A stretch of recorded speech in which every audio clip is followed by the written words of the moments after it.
नमो नमः विद्यार्थियों। भवतां सर्वेषां स्वागतम। विद्यार्थियों, आप सभी का स्वागत है संस्कृत कक्षा में। और आज हम आपसे बात करने जा रहे हैं बीए भाग तृतीय के पाठ्यक्रम में सम्मिलित तर्क संग्रह। और तर्क संग्रह के द्वितीय भाग का यह हमारा वीडियो है। ये दूसरा वीडियो है तर्क संग्रह का। और इस दूसरे वीडियो में हम अब आगे पढ़ने वाले हैं। अभी तक हमने पढ़ा है कि 7 पदार्थ होते हैं। 7 पदार्थों में से सबसे पहले जो द्रव्य पदार्थ था, उस द्रव्य पदार्थ के बारे में हमने जाना कि वो 9 प्रकार का होता है। फिर हमने जाना कि 24 प्रकार के गुण होते हैं।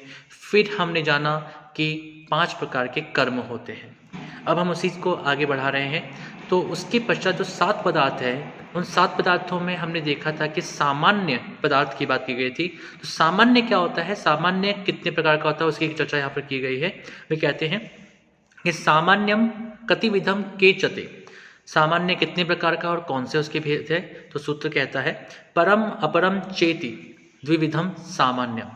सामान्य जो है वह 2 प्रकार का होता है, पर और अपर।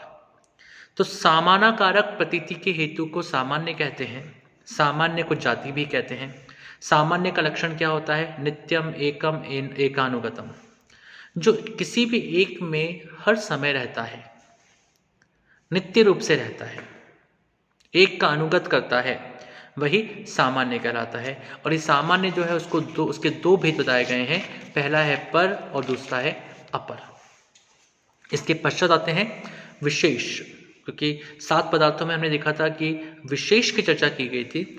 उस विशेष जो है वह कितने प्रकार का होता है, तो उसके लिए कहा गया है कि नित्य द्रव्य वृत्तयो विशेषास्त्वनंता।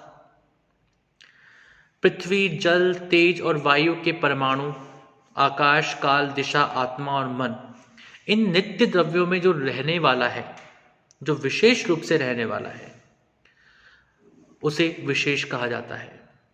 अर्थात ऐसा एक तत्व या ऐसा एक विशेष भाव जो कि केवल उसी में विद्यमान रहता है, अन्य में नहीं।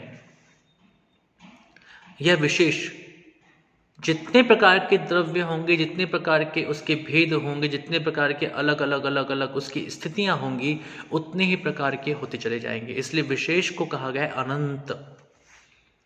ये अनंत है, इनकी गणना करना संभव नहीं है।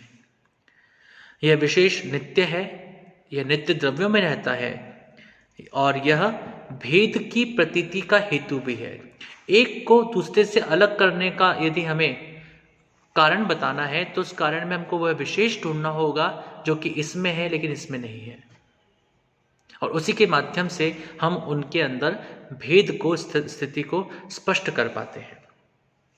परस्पर विलक्षण परमाणु एक दूसरे से भिन्न है, यह प्रतीति विशेष पदार्थ के कारण होती है। अब विशेष जो है वे अनंत होते हैं और नित्य द्रव्यों में नित्य रूप से विद्यमान होते हैं, लेकिन इनकी गणना करना संभव नहीं है। इसके पश्चात जो सप्त पदार्थों की बात कही गई है, उसमें आता है छठा पदार्थ, वह आता है समवाय। समवाय क्या होता है, कितने प्रकार का होता है, तो कहते हैं कि समवाय तो एक एव।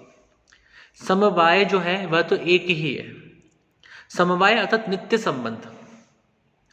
किसी भी वस्तु के साथ में जो नित्य संबंध होता है वह उसका एक ही होता है। जैसे पट का पटत्व, कपड़े का कपड़े होने का भाव जो है वह उसका एक ही भाव होगा, वह अलग अलग नहीं हो सकता है। इस समवाय को एक ही भेद के रूप में यहाँ पर बताया गया है। समवाय जो होता है वह नित्य संबंध को कहते हैं। अंग अंगी, गुण गुणी, नित्य द्रव्यादि का संबंध समवाय होता है। और इस समवाय संबंध के माध्यम से हम उसमें समाहित उन विशेष गुणों की बात कर लेते हैं जो कि जिसके कारण से उसका वह भाव विद्यमान हो पाता है, भाव उत्पन्न हो पाता है। अगला आता है अभाव। अभाव कितने प्रकार के होते हैं, तो यह 7वां पदार्थ है। और 7वें पदार्थ के बारे में अभाव की चर्चा करते हुए कहते हैं अभावश्च चतुर्विधः। अभाव 4 प्रकार का होता है। प्राग भाव, प्रध्वंसा भाव, अत्यंता भाव, अन्योन्या भावश्च। प्राक अभाव जिसका पहले से ही अभाव है। प्रध्वंसाभाव, जिसके प्रध्वंस होने के कारण से अभाव है, ध्वंस होने के कारण से, नष्ट होने के कारण से अब अभाव है। अत्यंत अभाव, जिसका अत्यंत रूप से अभाव है। और फिर है अन्योन्य अभाव, जो कि अन्योन्य पारस्परिक रूप से होने के कारण से उसका अभाव विद्यमान है। तो इस प्रकार से अभाव जो है वे 4 प्रकार के होते हैं। तो देखिए, हमने विद्यार्थियों 7 पदार्थों की चर्चा की थी। 7 पदार्थ जो थे वे सप्त पदार्थ थे: द्रव्य, गुण, कर्म, सामान्य, विशेष, समवाय, अभाव, सप्त पदार्थ। और उसके बाद हमने इन सभी 7 पदार्थों के भेदों को समझा। और भेद इस प्रकार से थे कि द्रव्याणि, तो द्रव्य जो है वे 9 प्रकार के होते हैं। सूत्र था तत्र द्रव्याणि पृथ्वी, अप, तेजो, आकाश, काल, तिक्, आत्म, मनांसि, नवैव। उसके बाद हमने पढ़ा था कि गुण जो है वे 24 प्रकार के होते हैं। वे गुण 24 प्रकार के कौन कौन से थे? रूप, रस, गंध, स्पर्श, संख्या, परिमाण, पृथकत्व, संयोग, विभाग, परत्व, अपरत्व, गुरुत्व, द्रवत्व, स्नेह, शब्द, बुद्धि, सुख, दुख, इच्छा, द्वेष, प्रयत्न, धर्म, अधर्म, संस्कारः, 24 गुणः। उसके बाद में हमने जाना था कि कर्म जो है वे 5 प्रकार के होते हैं: उत्क्षेपण, अपक्षेपण, आकुंचन, प्रसारण, गमनानि, पंचकर्माणि।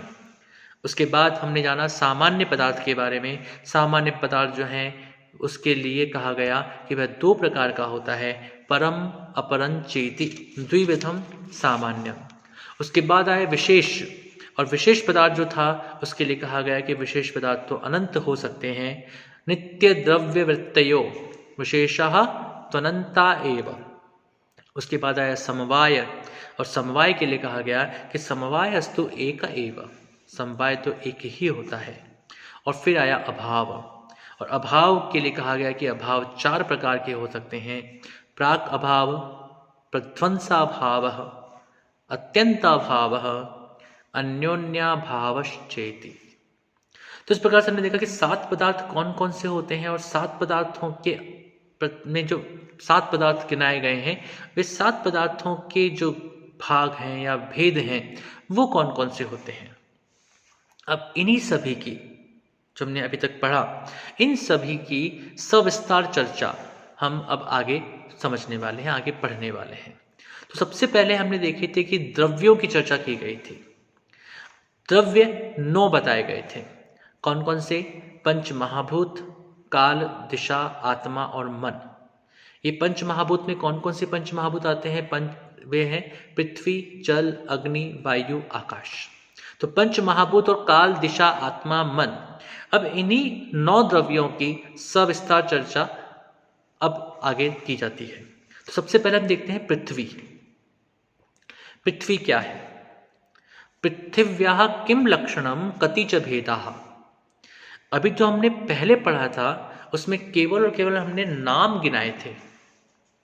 अब उन सभी पदार्थों के भेदों की अब सविस्तार चर्चा इस ग्रंथ में की जाती है। सबसे पहले आता है पृथ्वी तत्व। पृथ्वी तत्व क्या होता है उसके बारे में जानते हैं। तो लक्षण और उसके भेदों को इस प्रकार से सूत्र के माध्यम से बताया गया है। मैं पहले पूरा सूत्र पढ़ूंगा और उसके बाद में सूत्र के भागों को समझाऊंगा। पृथ्वी तत्व क्या है? तो पृथ्वी के लिए कहा गया है तत्र गंधवती पृथ्वी सा द्विविधा, नित्या अनित्या च। नित्या परमाणु रूपा, अनित्या कार्य रूपा। पुनस्त्रिविधा, शरीर इंद्रिय विषय भेदात्। शरीरम अस्मदादीनम इंद्रियम गंधग्राहकम घ्राणम नासाग्रवर्ती विषयो मृत पाषाणादि। देखिए, आप विद्यार्थी सबसे पहले महत्वपूर्ण बात समझे कि तर्क संग्रह जो है वह पुस्तक कुछ इस प्रकार की है कि उसमें बहुत ही संक्षेप में, सटीकता के साथ में, विश्लेषणात्मक तरीके से बात की गई है। यहां पर पृथ्वी का लक्षण जब बताते हैं तो कहते हैं तत्र गंधवती पृथ्वी, अर्थात उन सभी द्रव्यों में जो गंधवती है, जिसमें गंध आती हो, जो गंध से युक्त होती हो, वह पृथ्वी तत्व है। सा द्विविधा, वह दो प्रकार की होती है, नित्या अनित्या च। नित्य पृथ्वी और अनित्य पृथ्वी, अर्थात जिसमें समवाय संबंध से गंध रहता है उसे कहते हैं पृथ्वी। और यह दो प्रकार की है, नित्य और अनित्य। नित्य कौन सी होगी? पृथ्वी का वह परमाणु तत्व, वह सूक्ष्मतम तत्व जिसको कि अब तोड़ा नहीं जा सकता, तो पृथ्वी का वह परमाणु रूप सूक्ष्मतम अंश जो होगा, जो कि सदैव विद्यमान रहने वाला है, उसे ही कहते हैं नित्य पृथ्वी। और अनित्या कार्य रूपा, हमें वह पृथ्वी जो है वो कहीं पर बड़े पत्थरों के रूप में दिखाई देती है, कहीं पर वह पहाड़ों के रूप में दिखाई देती है, कहीं पर वह मिट्टी के रूप में दिखाई देती है। उसके विविध स्वरूप हमको दिखाई देते हैं। तो जहां पर हमको ये अलग अलग रूप में दिखाई देती है, कहीं वह लकड़ी के रूप में दिखाई देती है, कहीं वह लोहे के रूप में दिखाई देती है, तो वह जो कार्य रूप में परिणत हो रही है, मूलतः तो भाई सब पृथ्वी ही है, लेकिन जब वे कार्य रूप में परिणत होते हैं तो वे अनित्य होते हैं, क्योंकि वे हर समय उस स्वरूप में नहीं रहेंगे, उनके स्वरूप बदलते रह सकते हैं। अब पृथ्वी के दो अर्थात नित्य और अनित्य। नित्य अर्थात उसका सूक्ष्मतम तत्व जो कि परमाणु रूप में विद्यमान रहने वाला है, और दूसरा कहा गया अनित्य तत्व जो कि इसके कार्य रूप में विविध अवस्थाओं के रूप में, विविध परिवर्तनों के साथ में, विविध स्वरूपों में हमको सूक्ष्म नहीं अपितु स्थूल रूप में दिखाई देता है। पुनस्त्रिविधा, और ये जो नित्य और अनित्य पृथ्वी है ये दो प्रकार की हो जाती हैं, तीन प्रकार की होती है। पुनस्त्रिविधा अर्थात पुनः वह तीन प्रकार की होती है। कौन कौन सी? शरीर, इंद्रिय, विषय। तीन बात बताई जाएंगी और सभी महाभूतों में बताई जाएगी। शरीर, इंद्रिय और विषय भेद। शरीर क्या होता है? जैसे हमारा शरीर है, हमारे शरीर में भी पृथ्वी तत्व विद्यमान है, एक पेड़ में भी पृथ्वी तत्व विद्यमान है, एक पहाड़ में भी पृथ्वी तत्व विद्यमान है। तो जो शरीर है जो कि हमें दिखाई देता है, जो कि हमें स्थूल रूप में दिखाई देता है, जैसे कि हमारा शरीर बना हुआ है वैसे पृथ्वी का भी शरीर बना हुआ है। जैसे पहाड़ बने हैं, जैसे पत्थर बने हुए हैं, जैसे मिट्टी बनी हुई है, कहीं भी हमको रेगिस्तान के रूप में दिखाई देते हैं, कहीं वो हमको हमारे इस पंच महाभूत से युक्त शरीर के रूप में दिखाई देते हैं। तो जो भी आकृतियां हमको दिखाई दे रही हैं, जो कि जिसमें पृथ्वी तत्व विद्यमान है, वह उसका शरीर कहलाएगा। इंद्रिय, जब हमारे सामने कोई वस्तु होती है या कोई भी द्रव्य होता है, कोई पदार्थ होता है, तो उस पदार्थ को ग्रहण करने के लिए हमें इंद्रियां दी गई है। गंध जो है वह हम आंखों से नहीं प्राप्त कर सकते, मुंह से प्राप्त नहीं कर सकते, अभी तो उसके लिए नासा दी गई है, नाक दी गई है। तो इंद्रिय कौन सी होगी? इसके लिए इंद्रिय कौन सी होगी? तो इंद्रिय होगी इंद्रियम गंध ग्राहकम। इंद्रिय वह होगी जो कि गंध को ग्रहण कर सकती हो, और वो कैसी होगी?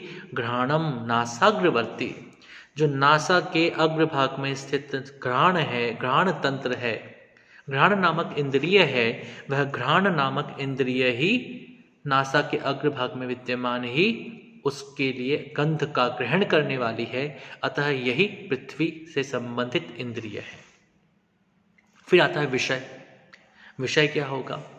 तो विषय जैसे कि मृत अर्थात मिट्टी, पाषाण अर्थात पत्थर, तो जो भी पृथ्वी तत्व से विद्यमान होकर के और बनने वाले हैं, निर्मित होने वाली चीजें हैं, जिसके माध्यम से हम कह सकते हैं कि देखिए ये पृथ्वी है। हम पत्थर को देख करके बोलते हैं, पत्थर को कह करके बोलते हैं देखिए ये पृथ्वी तत्व है। हम मिट्टी को देख करके बोलते हैं कि हाँ देखिए ये पृथ्वी होती है। तो जिसको भी देख करके हम ये कह सकें कि हाँ ये पृथ्वी है, वही उसका विषय होगी। यदि आपको अध्ययन करना है पृथ्वी को, तो आपको उन विषयों का अध्ययन करना होगा। इस प्रकार से आज हमने सबसे पहले जाना कि पृथ्वी तत्व क्या है। तो तत्र गंधवती पृथ्वी, पृथ्वी जो है वह गंध से युक्त होती है। पृथ्वी जो है वह दो प्रकार की होती है, नित्य और अनित्य। नित्य अर्थात परमाणु रूप, अनित्य अर्थात कार्य रूप, विविध स्वरूपों में, विविध स्थूल रूपों में हमको दिखाई देने वाली पृथ्वी। फिर वह तीन प्रकार की होती है, शरीर, इंद्रिय और विषय। शरीर, हमारे शरीर, क्योंकि हमारे शरीर में भी पंच महाभूत विद्यमान है। इसके अतिरिक्त इंद्रिय जो कि गंध का ग्रहण करने वाली होती है, वो घ्राण इंद्रिय, घ्राण इंद्रिय जो कि नासा के अग्रभाग में विद्यमान होती है।